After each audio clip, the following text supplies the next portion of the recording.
Welcome back to the Ancestral Findings Podcast. Charles Carroll of Carrollton is one of the lesser-known signers of the Declaration of Independence.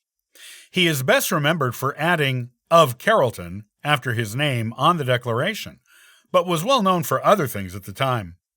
In addition to being a passionate supporter of the cause of independence for the American colonies, Charles was one of the wealthiest men in the colonies at the time.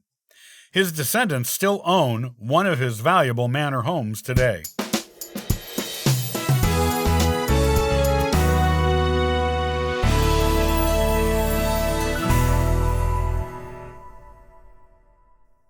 Another lesser-known but still important signer of the Declaration of Independence was Charles Carroll. His signature on the Declaration of Independence is unique in that it has "of Carrollton" signed next to his name. Charles often added this notation after his name to distinguish himself from the several other men in his family who had his same name. Carrollton was the name of the large home where he lived. Charles was born in 1737 in Annapolis, Maryland. Unusually for the time, he was the only child of his parents, Charles Carroll and Elizabeth Brooke. At the time of his birth, he was illegitimate, as his parents were not married to each other. This was not because they did not want to marry or were having a tawdry affair. There were technical reasons to do with the inheritance of the estates of the Carroll family that prevented their marriage for a time, though they certainly considered themselves married and lived as if they were. They eventually did marry each other in 1757, 20 years after Charles Jr.'s birth. Charles went to a Jesuit preparatory school as a child. When he was 11 years old, his parents sent him to France, where he continued his education at Jesuit schools in Paris, graduating in 1755. After that, he went on with his studies at other schools in Europe and even studied law in London, before eventually returning to Annapolis in 1765. After coming home to Maryland, Charles's father granted him Carrollton Manor, which is the house that the younger Charles took as the appendage for his name. Maryland was established as a Catholic colony, but by the time of Charles's birth had become governed by Protestant law. Because he and his family were Catholic, Charles was barred by law from going into politics, from practicing law, and from voting. In spite of these challenges, Charles became one of the wealthiest men in the colonies. This wealth came mostly from his huge collection of agricultural estates and, in lesser part, from his providing money to finance new businesses on the western shore of Maryland. Even if he had been allowed to participate in politics, Charles was not interested in it. Yet, as the arguments between Great Britain and the colonies intensified and looked like they were going to spill over into war, Charles emerged as a strong voice for the cause of independence.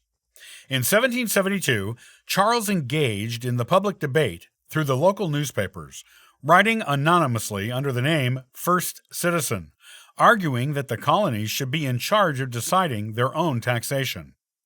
Charles also used his First Citizen pseudonym to argue against the decrees of the governor of Maryland to increase the amount of money paid to state officers and Protestant clergy. Daniel Delaney wrote to the same papers under the name Antillon to oppose Charles's opinion pieces. In their publicly published arguments, Charles and Daniel debated a variety of subjects on public life in Maryland and on the cause of independence. Charles was of the opinion that the government of Maryland had been under the control of the Tasker, Colony, Bladen, and Olgo families far too long, and that this needed to be changed. Eventually, Daniel, being a part of one of those four families that Charles argues against, resorted to personal insults to Charles, which Charles responded to in a statesmanlike manner. Their individual identities eventually became known to the public, and Charles became a leading public figure against the rule of Great Britain on the colonies. As this type of leader, Charles served on several committees of correspondence and was a leading participant in the burning of the Peggy Stewart ship in Annapolis Harbor, an event that became known as the Annapolis Tea Party. This action was part of the Tea Party protests in the colonies against the British Tea Act, of which the Boston Tea Party is the most famous protest. To this day, Maryland has a state holiday on the anniversary of the burning of the Peggy Stewart, called Peggy Stewart Day. Charles eventually came to believe that only violence could break the impasse between Great Britain and the colonies. After being elected to a committee of correspondence, Charles represented Maryland in most of its pre-revolution groups. He was on the first Committee of Safety in Annapolis and was a delegate to the Annapolis Convention, which was Maryland's revolutionary government before the Declaration of Independence was signed. In 1776, Charles was chosen to be a delegate from Maryland to the Continental Congress in Philadelphia. Charles was sent as a part of a four-man delegation to Canada not long after becoming a delegate to the Continental Congress. This mission was to ask for assistance from the French Canadians in Quebec in their quest for freedom from Great Britain. Charles was fluent in French and also a Catholic, as were most French Canadians, so he was a superb choice for a delegate to this mission. The others on the mission were some notable names in American history: John Carroll, Samuel Chase, and Benjamin Franklin.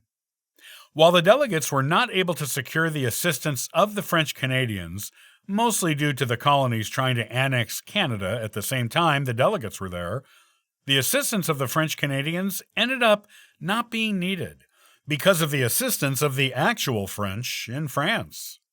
While Charles arrived back at the Continental Congress to vote on the Declaration of Independence, he was there in time to sign it. In fact, having just outlived both John Adams and Thomas Jefferson, Charles became the last living signer of the Declaration of Independence. As the wealthiest man in the colonies at the time, Charles stood to lose much if the American Revolution was not successful. He put everything he had on the line for this issue of independence, in which he was a passionate believer. Putting his money where his beliefs were, he gave a lot of money to the American military during the Revolution.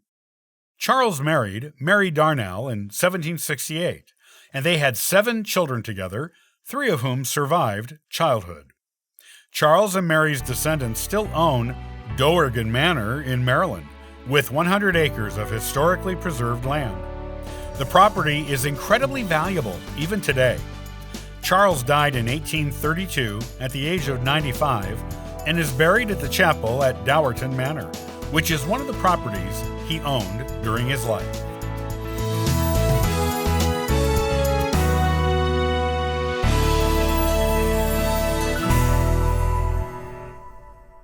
Did you know that Ancestral Findings has been answering free genealogy lookups for the past 27 years?